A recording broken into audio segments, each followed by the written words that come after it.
So, ito nga pala yung aking in-unbox last week. Itatag ko dito yung unboxing video.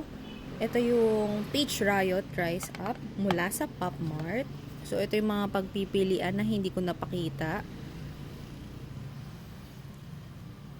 At yes, ang nakuha ko ay si Frankie Sick Bits. So, i-flex ko kung ano yung itsura niya. At para mag-decide kayo kung yun ba yung gusto nyong makuha. Tchanan! Actually, may mga nagbebenta naman na kasi ng specific yung item na nasa loob. Pero kung gusto mo yung ma-surprise ka, mag-blind box ka. So, start na natin dito sa kanyang alaga. Ayan. Dumi lang yan dito. Alikabok.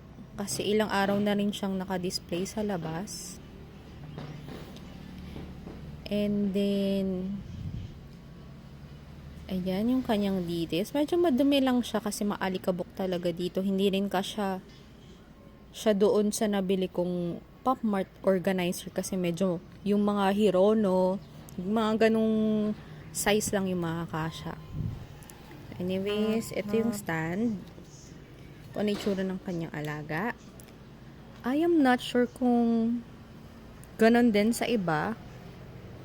Kung same sila ng mga stand, pero ito yung itsura ng character. Ito yung itsura ni Frankie.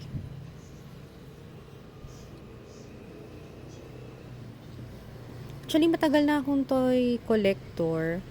Sa mga anime nga lang ako na-hook noon.